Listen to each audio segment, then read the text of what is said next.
So yeah, to recapitulate, up until now, we have discussed about the hacking kill chain, how we go to the process of vulnerability analysis and penetration testing.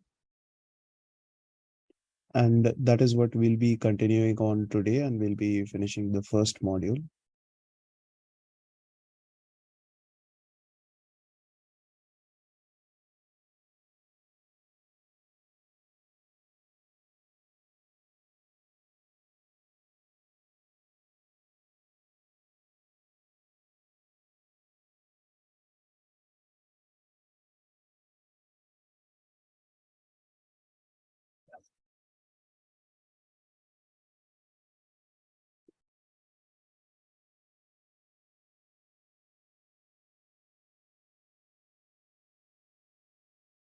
So yeah, last day we discussed about defense in depth, and we'll be moving forward from here itself. So we talked about risk as well, risk being the probability of vulnerability being exploited and it being used for gain of the attacker, right? So the risks that we have identified, right, whether it be low, medium, high, extreme, they won't say extreme, it's actually called critical, but yeah, whatever the terminology might be, the risk needs to be mitigated at the end of the day, right? No matter what the probability or what the priority might be. So that this is where comes the risk management procedure. So in risk management, where risk management is the process of reducing and maintaining risk at an acceptable level. Now, there's one question that is asked in interviews and many of the calls, and that is why reducing and not removing, right? So it's just a answer that is prevalent, and that is what you will need to answer, and that is a system can never be completely secure or 100% secure, right? You are so it say you secure a system today, okay? So well and good, you have secured that system. There was a bug, you have removed the bug, but you don't know if the very next day there will be a 0-day vulnerability that is coming in on that service itself, right? So hence we say reducing and maintaining the risk at an acceptable level. Now, why are we maintaining risk at an acceptable level and not removing all of the risk that is on the system? That is because, see, most of the things can be mitigated, but some of the things we can accept the risk, right? So if there's a low level vulnerability that is leaking out data, which is public, right? Public data can be um, orders, right? So people are ordering this many items on, say, a e-commerce website, right? Popularly bought together, right? You get those suggestions. So those datas are public data, right? Anything that is leaking public data and is a low level vulnerability, we can say that we can accept that risk and put it at the lowest priority, right? So that is acceptable risks. And any risk that is accepted by the organization is known as residual risk, right? That's a question that is a part of CompTIA Security Plus and CEH as well, the residual risk, right? Risk management phases. Risk identification identifies the sources, cause, consequences, and other details of the internal and external risk affecting the security of the organization. Whether there is a risk at all, right? If there is a risk, what is causing that risk? Is it a failed service? Is it an unpatched service? Right? Those are the things that we need to consider here. Then comes consequences. What can be the consequences? What can the attacker gain from exploiting this vulnerability that you have found out? Whereas in the in the next step, risk assessment, we assess the organization's risk and provide an estimate of the likelihood and impact of the risk, right? So we know the consequences. We know that yes, it is going to leak out public data.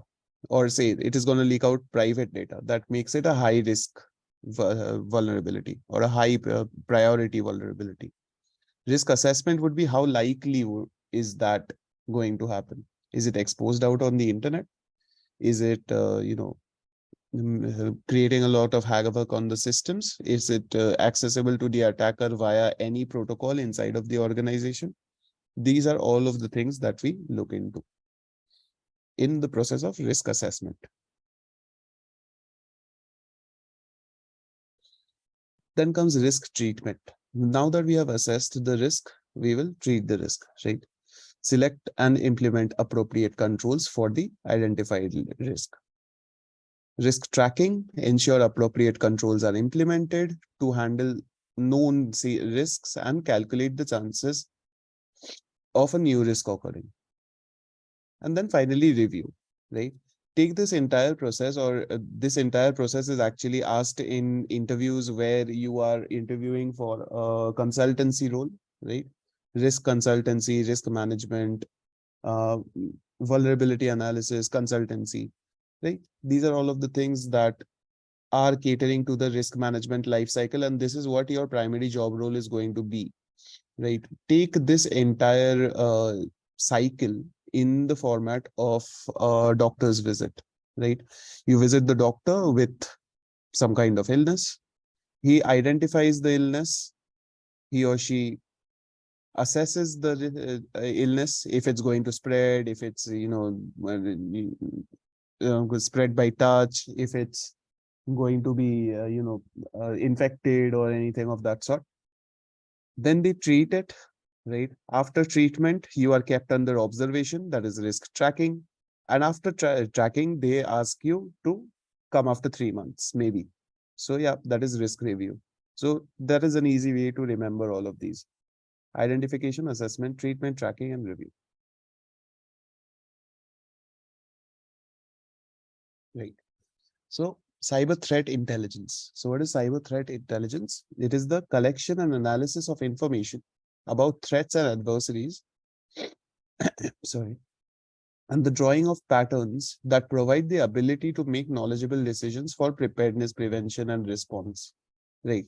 So it's nothing but you being intelligent as to what can happen on your system, right? If you are creating a login screen, right? If you're creating a login screen, you will make sure that it is not prone to brute force, right? If you are creating a PHP page, you will make sure that there is no insecure file upload, right? If you are creating WordPress website, the thing that you need to take care of is the assets are not uploaded, right? So these are intelligence, like a strategy that we build in order to mitigate any risk that is very, very common in the entire scenario that you are developing in, right? For example, types of threat intelligence. So this goes like long-term use, short-term use, high level, and low level, right? In long-term use and a high-level risk intelligence, we will go to high-level information on changing risk consumed by high-level executives and managements, right? So we'll just take all of these four and then we'll come to each one of those. Then comes short-term or immediate use and a high-level approach.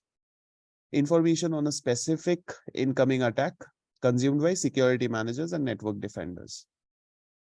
Then comes tactical, which is a low level and a long-term use. Information on attackers consumed by IT service and SOC manager administration. Then comes technical, which is a short-term use and a low-level use.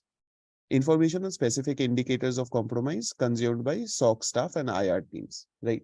Let's just say that this is an organization, right?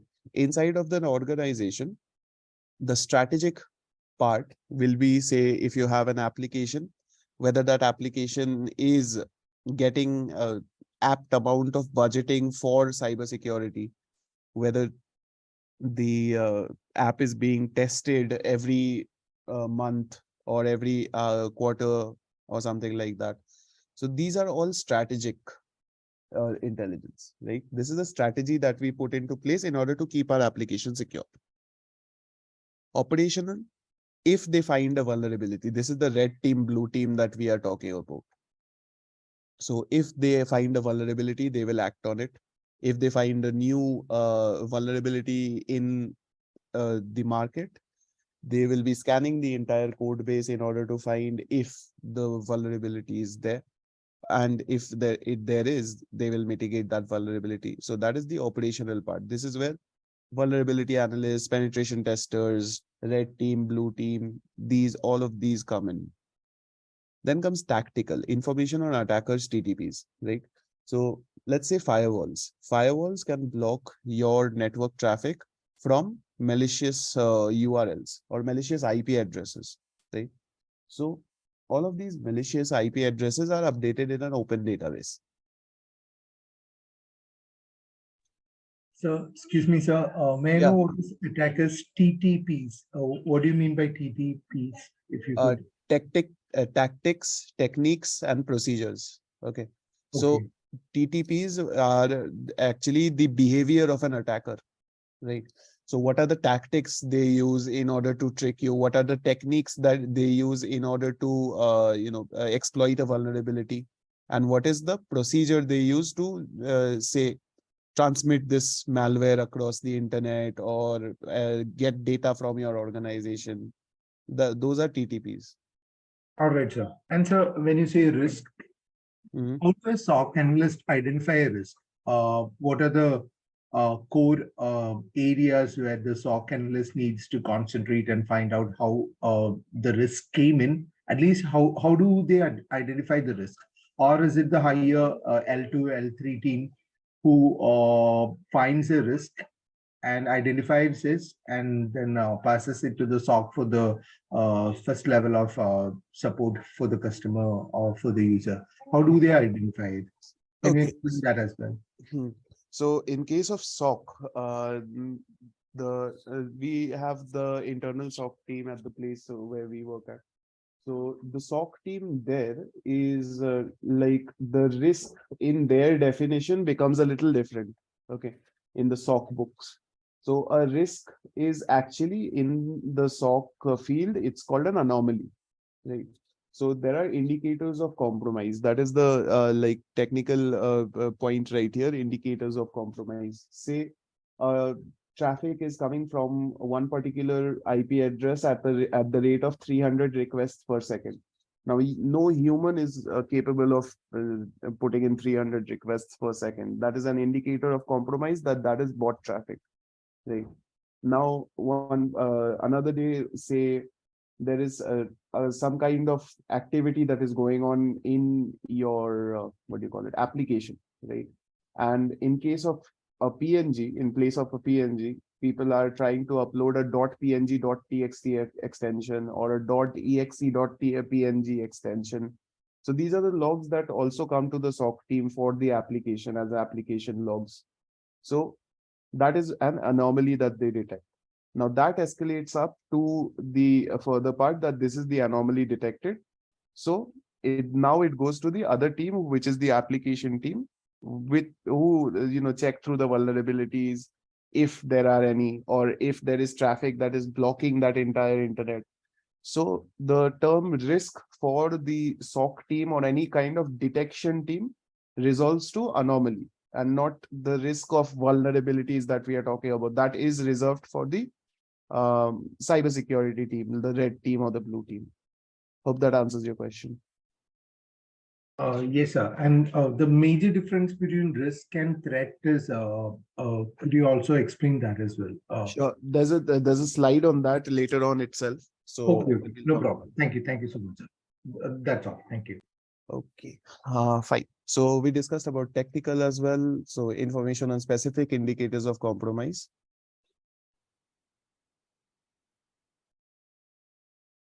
Okay. Threat modeling. So threat is a risk assessment approach, right? Threat is not exactly, say, vulnerability on the definition on the lines of vulnerability or risk. Threat modeling is a risk assessment approach for analyzing the security of an application, right? So threat modeling process comes in 5 parts. Identify security objectives, helps to determine how much efforts needs to be put towards subsequent steps, in the sense that security objectives say, I want to take high residual risk. That means my security objectives are low, right? I want to take minimum risk, or I want to take minimum residual risk. I want to secure my application as much as they can. That is a high security objective. After which we are clear with the objective, we come to the application overview, which includes identifying the components, data flows, trust boundaries, architecture, cloud model, whatever it might be. It's just a technical review of the architecture of the application. Then comes decompose the application, helps to find more relevant and more detailed threats in the application. Number 4 is identifying these threats. Identify threats relevant to the control scenario and context using the information obtained in step 2 and 3, right? Just give me 1 second. Yeah. And then identifying vulnerabilities. Identify the weakness related to the threats found and using vulnerability categories. So it has a specific model that we need to follow, and that will come into play in the later slides.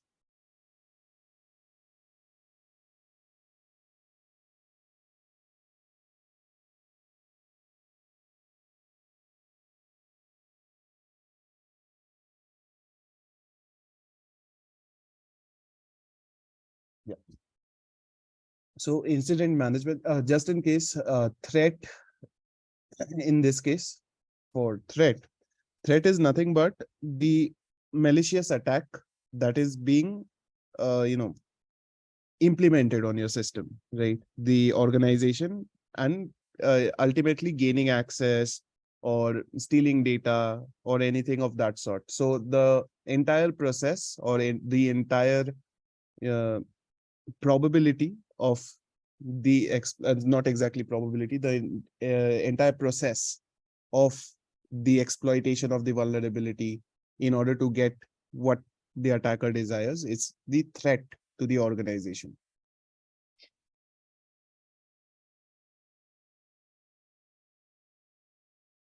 So incident management. Incident management is a set of defined processes to identify, analyze, prioritize, and resolve security incidents. Okay. So incident management comes in two parts. One is the management part and one is incident handling part, right? We'll just complete the management part and then we'll discuss about handling.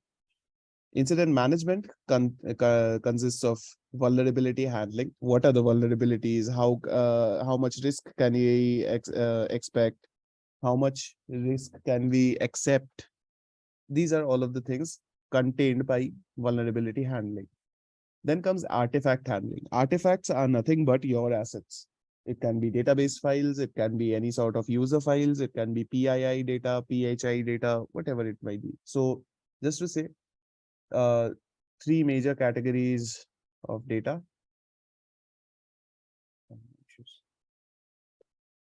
One is PII, personal identifiable information.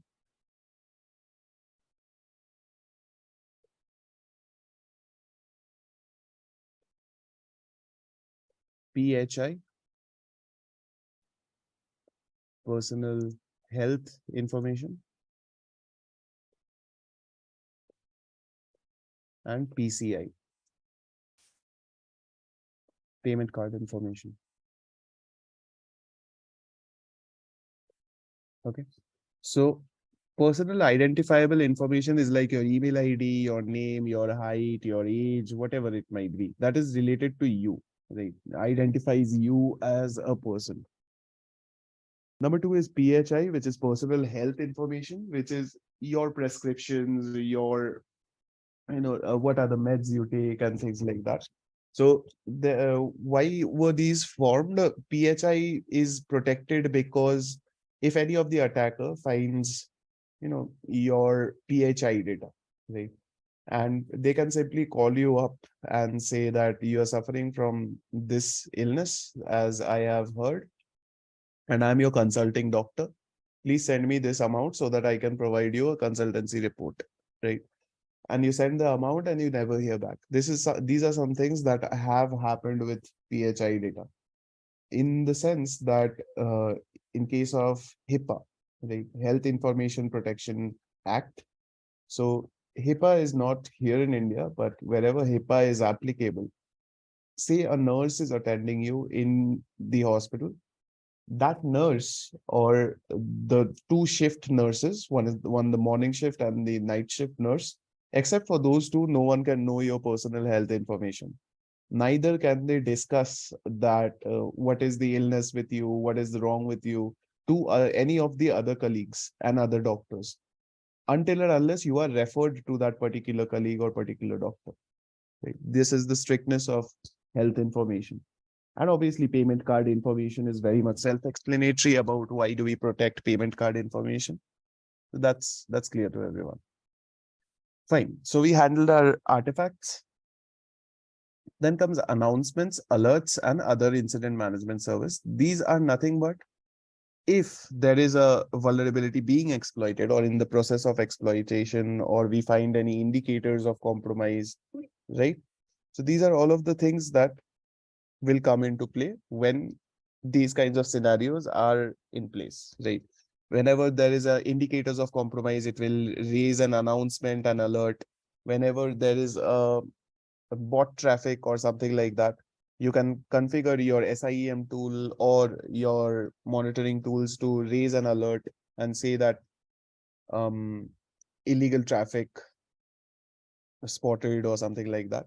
So tools are capable of doing this. Now comes incident handling, right? Incident handling is a specific team which take care of you in order to mitigate all of these risks, right? So say we have a list of risks that we have identified, say, or list of vulnerabilities we have identified. So we'll just name it vuln1, vuln2, and vuln3, right? And these vulnerabilities, as we know that vulnerabilities are ranked according to CVSS scores. So this vulnerability has a CVSS score of 7. This vulnerability has a CVSS score of 3. This vulnerability has a CVSS score of 5, right? Now we'll go through the entire process of it. First comes triaging, right? Triage is nothing but prioritizing, right? Prioritizing on 3 terms. One is impact, risk, and impact, risk, and procedure, right? So say this has a probability of 7, like this is a high level vulnerability which will be capable of leaking out data, but it leaks out public data, right? And public data is obviously like it's public. You can take that loss because ultimately it was data that was already available on the internet. So it leaks public data.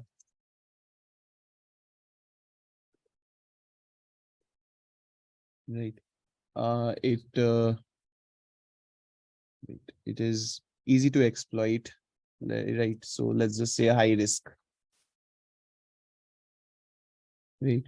And in order to secure this, it is like a very small process. So procedure, we'll just rate procedure out of 10. So for procedure, it's very simple. So we'll just say that it's a 3, right? 10 being the hardest, right? For vulnerability 2, the CVSS score is 3. It is leaking PCI data, right?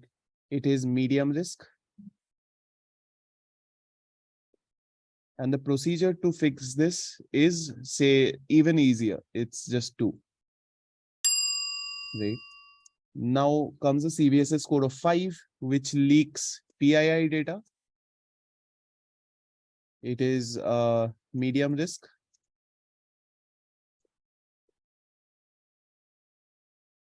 And the procedure to hack into this is very huge, right? So say we'll just let it be 8, right? Now in the process of triaging, what do? is impact on organization, risk of attack, and procedure of attack or defense. Attack or defense, right? So now we take three vulnerabilities, we triage the vulnerabilities. Triage is nothing but prioritizing what kind of vulnerabilities we need to resolve first and what kind of vulnerabilities we can resolve last. So say vulnerability 1 is leaking public data. It is high risk. It is 3. Going by these two data, it is very simple to resolve. But since it is leaking public data, we can keep it as priority 3. So vuln 1 is priority 3. Right? Now, out of vulnerability 2 and vulnerability 3, one is leaking PCI data, one is leaking PII data. Both of them very, very important. Both of them medium risk, very well. And it's 8 and 2, right? Even if this procedure is long, this will leak out data at the end of the day. So we need to keep this in priority. Whereas this data is there as well. Now, what is the thing that we are expecting about, right? The risk or the impact. Leaking PCI data or payment card data is going to create huge losses, right? Not only to the organization, but also to the consumer that for whom the PCI data has been leaked, right?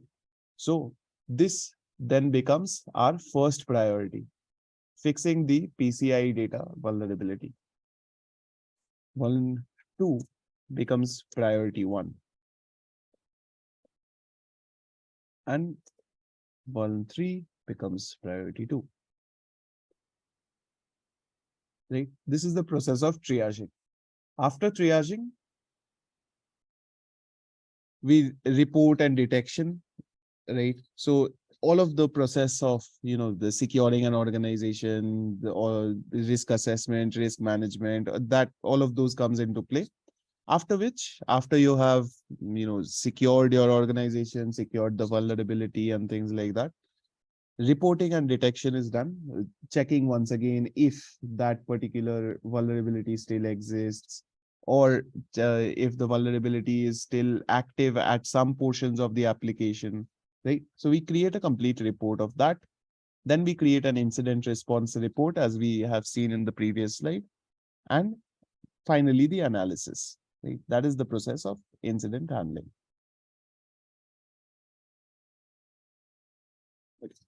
Incident handling and response, what are the process steps involved? One is preparation. Obviously, like you will assess your entire organization, find the documents that you require and sit with it. Incident recording and assignment. What are the incidents that have been recorded? Right? What are the incidents that are active right now? All of these are recorded in specific tools, right? Incident handling tools.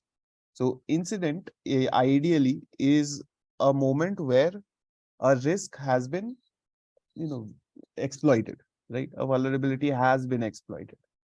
So after which we go through the incident handling and response. So say an application has been hacked. This is the steps that we take. Incident recording and assignment. What is the incident that has occurred? Whether it is a malware, whether it is a web application attack, SQL injection attack, phishing, whatever it might be. Then comes incident triage, the triage that we saw. Notification, notifying stakeholders as well in order to stay safe from it, or these are the things that are going on, the reports that we have created. Then comes containment. We contain the entire vulnerability or the application. Either we take the application down to fix it, or we completely stop the traffic to the application in order for no one to be able to hit that particular application while we are working on it, right? Evidence gathering and forensic analysis. All of the evidences that are there, logs, application logs, application workflow, whatever it might be. And forensic analysis. Forensic is nothing but finding scrutinities and finding details in the logs that we have gathered or the evidences that we have gathered. Finally comes eradication. We are fixing that vulnerability now, and recovery. After fixing the vulnerability, how much time does it take for the application to go up and running again? How much time does it take for it to be stable and accept substantial amount of load as traffic? That is the recovery phase. After which our job is actually over, but after the post-incident activities, there are some documentation steps, incident documentation, incident impact assessment, how much data was actually compromised, if it was compromised at all. Review and revise the policies that were in place, close the investigation, and incident disclosure. So many of the organizations or the big organizations that you have seen, if say Cloudflare was down once, okay, at least 80% of the internet runs on Cloudflare. It's a content delivery network. So for Cloudflare, once Cloudflare was down, right, last year itself, and that is one of the biggest downtimes in internet history. So what happened is, say, the Cloudflare incident was something like there were lines of code. Let's just say this was line 1, this was line 2, this was line 3, this was line 4, right? What an engineer did was configured this script file and configured it in such a way that this was replaced after this, right? So what happened after this particular script ran, it never reached the last script, right? Hence, the entire Cloudflare application was down. No websites that run on Cloudflare were opening. At least 80% of the internet's websites run on Cloudflare. So yeah, that was a very big downtime, and the Cloudflare was well enough to disclose that. Or always you will see that whenever big applications go down, they release a report on why it was down. Cloudflare, because they have a lot of stakeholders to take care of. They have stocks, they have everything. So there are a lot of people that want to know about it. It's usually called downtime reports.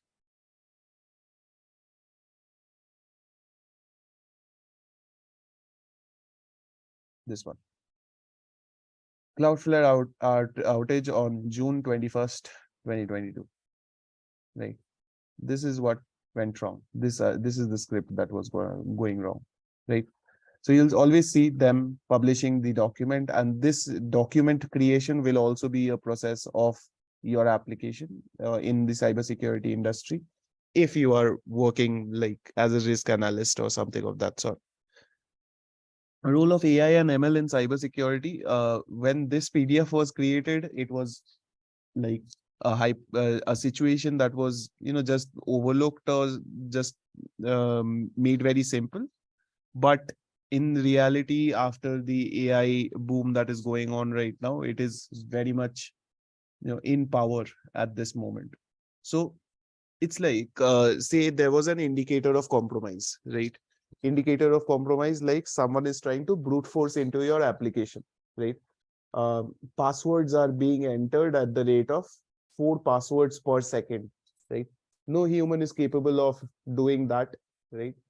And we need to take care of that incident. If I was in a manual team that was monitoring all of these logs and everything, what I would have done is I would have manually blacklisted that particular IP that is sending these password requests from, right? Now, if there is ML, if there is an ML that is capable of taking decisions on my behalf, that indicator of compromise will fuel a script, and ultimately it will block that traffic, right? Now, taking a lot of indicators, there are n number of indicators of compromised now, indicators of compromises now. Now, all of that fed to a good machine learning algorithm or a good AI algorithm will be able to predict a lot from it, right? Even AI is able to completely vulnerability analyze a web application as well. And those tools are available in the point as well. Even Splunk is using ML now. Google Cloud is obviously using ML in order for its detection techniques, security operations center, right? These are all of the things that are available,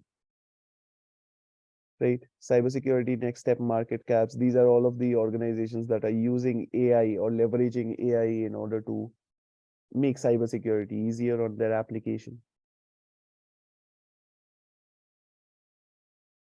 Okay. How do AI and ML prevent cyber attacks? Password protection and authentication, right? AI and ML are capable of understanding of user behavior.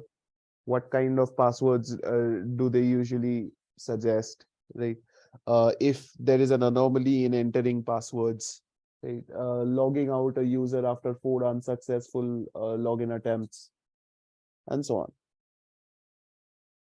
Phishing detection and prevention. So if a website is supposed to be facebook.com, but it's opening on another link, right? And that is the link that shows on the URL bar. Now, if it was supposed to be facebook.com and it's opening on another link, that is a phishing website. AI is capable of detecting that as well. Threat detection, vulnerability management, obviously. Behavioral analytics. Analytics is like, say, if you have heard about the company called Palo Alto, right? Palo Alto has a cloud called Prisma Cloud, right? Prisma Cloud uses behavioral analytics. How? If a user, say me, Arun, I log in from arunk@gmail.com on Prisma Cloud from one specific location, which is Bangalore in this case. Now, every day I am logging in from Bangalore. Every day I'm logging in at 8:30. Every day I'm logging in and checking the checking the metrics and logs dashboard on Prisma Cloud. So these are all of my behaviors, right? Now, one fine day, if my account was hacked, right, and the hacked password went to some other place. Let's just say it is being logged in from USA, right? Now, if someone tries to log in from USA, that is a breach of the behavioral analytics I have, right? Every day for the last 6 months, I'm logging in at 8:30, like from Bangalore. And one fine day, I'm logging in at 7 p.m. from USA, right? That's a anomaly right there, and they immediately block that account. Not exactly in the sense block. They send me a notification, and they pause the services that are there on that account so that the user that has compromised the system does not access it, right? Now you can reset your password and you're good to go. Network security, the indicators of compromise of DDoS, as we have discussed. AI-based antiviruses, checking for antivirus signatures, and each and every virus has its own signature, has its own code, and the AI is capable of detecting that in every software that is on your computer. Fraud detection, scams, phishing pages, and so on. Botnet detection. So botnet is nothing but a technique in which denial of service attack is leveraged from multiple computers at the same time, right? So taking an anomaly of say 10 computers with 10 different IP addresses, shooting me with data packets at the rate of 300 requests per second, right? AI is capable of detecting that as well. And AI to combat AI threats, obviously, like AI threats, not very much of a disclosed field or a disclosed definition as of now. But yeah, there is AI threat that is like even the malwares are becoming very much trained, right? So an AI infused malware that continuously keeps changing its signature, right? And signatures is actually how we identify these threats, these malwares, these viruses, right? If a intelligent malware keeps changing its signature, keeps updating itself, keeps hiding itself in new data files, right? detecting that, okay, the antivirus is supposed to scan this folder now, so I should move from this folder. So this is how AI threats are evolving as well. Finally, we come to the last part of this module, which is information security laws and standards. At the end of the day, no matter what uh, part of cybersecurity of an organization you might be in, whether it be SOC, whether it be VAPT, whether it be consultancy, whether it be red team, blue team, purple team, whatever it might be, you have to abide by cybersecurity laws, right? Now, some of the laws like SOC or like the preceding laws which state that what you should do in an organization, right? That is imposed by the local uh, country governments itself, states that you cannot take any data and sell it out of the organization. You cannot take any data, or you cannot see any public private data that is available on your servers, right? So these are all of the things that are there, obviously. Now, there are some global laws as well, right? One of those global laws is PCI DSS, or Payment Card Industry Data Security Standard. The Payment Card Industry Data Security Standard, or PCI DSS, is a proprietary information security standard for organizations available over the world. Okay. So that handle cardholder information for major debit, credit, prepaid, e-purse, ATM, and POS cards. Right. So Paytm, GPay, or even Apple Pay, these are all of the things that, or even Venmo, these are all of the things that follow PCI DSS and have to follow PCI DSS, because at the end of the day, they are dealing with payment cards. So what are the so this is a high level overview. Payment card PCI DSS has a long list of controls, right? So build and maintain a secure network, protect cardholder data, maintain a vulnerability management program, implement strong access control measures. So it's like secure network, obviously make it accessible only to the people who deserve the access, or who need to have the access, such as developers and these developers, DevOps, server engineers, VAPT guys, all of these. So principle of least privilege, as to say, protect the cardholder data, encryption, hashing, whatever it might be, in order to store it on your servers. Maintain a vulnerability management program, the vulnerability management process that we discussed about earlier. Implement strong access control measures. Say me as a developer should not be able to access any resources that has been deployed by the DevOps engineer, right? I should not be messing with someone else's work. Hence, that is an access control measure. A group of access control measures are listed in PCI DSS as well. Regularly monitor and test the networks, maintain an information security policy, and there are a lot. So you can just Google search PCI DSS controls, and they will give you a set of controls that are there that you can implement on your organization in order to make it compliant to PCI DSS. One of the most common ones, ISO IEC 27001. So 2701 is the standard for uh, cybersecurity in many organizations. ISO IEC, SOC 2, and NIST. These are the things that make an organization cybersecurity wise sound. So this specifies the requirements for establishing, implementing, and maintaining and continually improving an information security management system within the context of the organization. Right. So this contains an overview or an overall aspect of cybersecurity controls that should be in an organization level, right? Not catering to the application or anything of that sort. It can be implemented onto the application. There are other ends to that, but it focuses more on the entirety of the organization. Use within organizations to formulate security requirements and objectives. So use within organizations to ensure that security risks are cost effectively managed. ensure compliance with laws and regulation, information security management processes, right? All of the things that should be inside of an organization in order to make it secure. That includes train your employees on anti-phishing and anti-malware programs, train your employees on cybersecurity programs and things like that as well. Then comes HIPAA, Health Insurance Portability and Accountability Act. So this is where we deal about PHI data or the public health data. So this includes electronic transactions and code set standards, requires every provider who does business electronically to use the same healthcare transactions, code sets, and identifiers.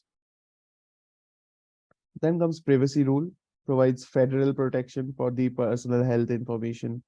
Security rule, confidentiality, integrity, availability, this thing that we have been doing since day one. National identifier requirements, standard transactions requires that the healthcare providers, health plans, and employers have standard national numbers that identify them attached to the standard transactions. Enforcement rules provides the standards for enforcing all the administration simplification rules, and there are a lot more to this as well. These are the three main parts or the three main so I'm sorry, certifications or the compliances that are part of the organizations that seek for a validated certification on their name in order to say that yes, we are cybersecurity wise sound. There's also Sarbanes-Oxley. I'll breeze through these so that like whenever you get this PDF, it will be clear to you. You can read it through because most of these are not part of any questions as of the like when we talk about CompTIA or CEH or in case of interviews as well. The parts that are discussed are usually part of the examinations. So yeah, Sarbanes-Oxley, once again, public company accounting oversight board, right? Auditor independence, corporate responsibility of data, what kind of data we are responsible for, what are your responsibilities, right? That is like a shared responsibility model. Enhanced financial disclosure, analyst conflicts, and there are a lot of points here. So you can read through these when you get the PDF. Similarly, the Digital Millennium Copyright Act or DMCA, Federal Information Security Management, this is more catering towards the American states, American government. Cyber laws in different countries, right? In the United States, you have these many laws, right? In India, you have the Patents Act of 1999, Trademark Act, Copyright Act, Information Technology Act, right? You'll also get Indian Data Protection Bill that's going to be passed as well. Most probably this year end or next year starting. And yeah, that brings us to the end of this module. And the next module that we are going to start is footprinting and reconnaissance. So we're not going to start today. We're just going to do some exercises so that we are like we know that we have understood the entire concept of it. So I'll give you a scenario, and we have talked about three laws, right? PCI DSS for payment cards, uh, HIPAA for health information, and ISO 27001, NIST, SOX, all of these for general cybersecurity of the organization, right? So we'll just take a scenario that a hospital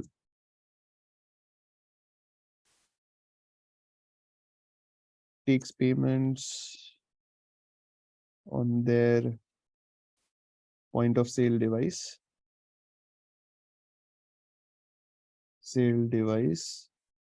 which is connected to their on-premise servers.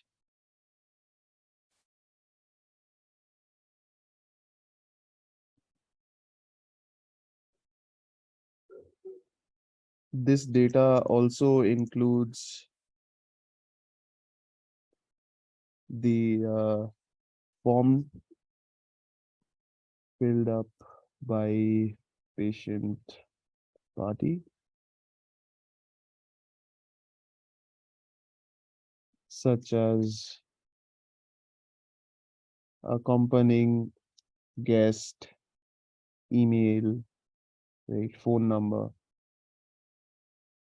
etc.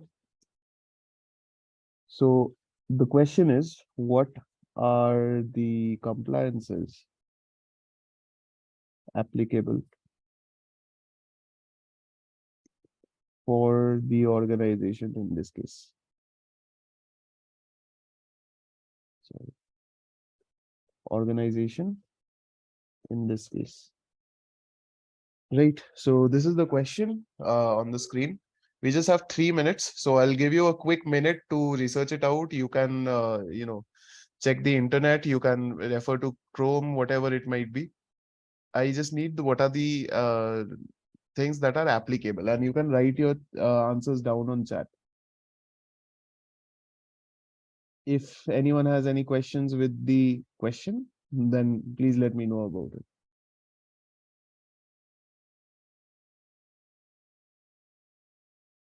Is everyone clear? Can you guys give me a heads up on chat maybe if everything is clear?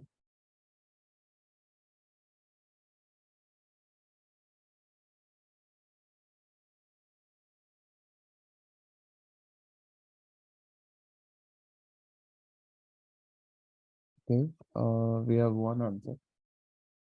I need answers from everyone, please.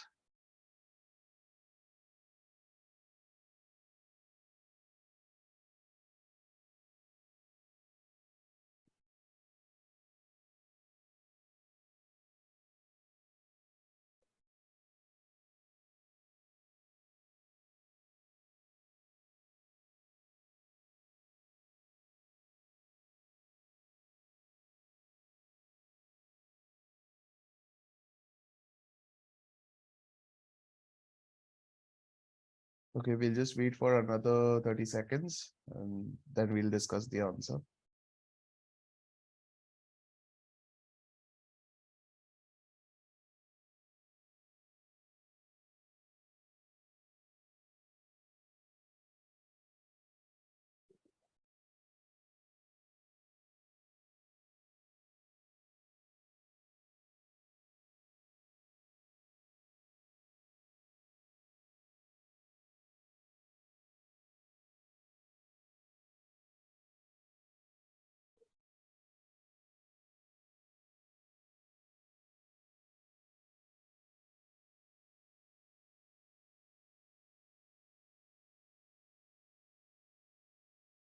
Fine.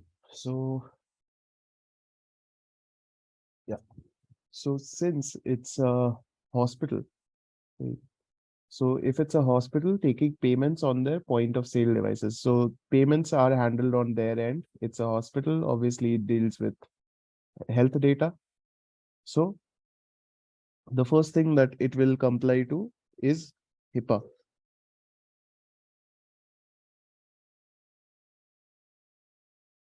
Sorry, HIPAA, right? Then since it's handling its own transactions on POS devices, it has to cater to PCI DSS, right?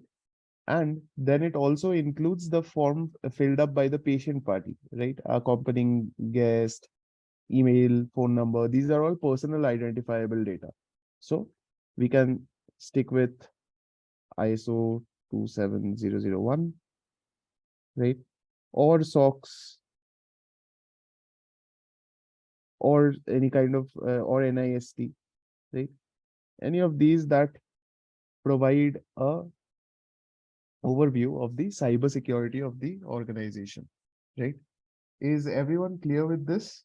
Any questions that I can answer?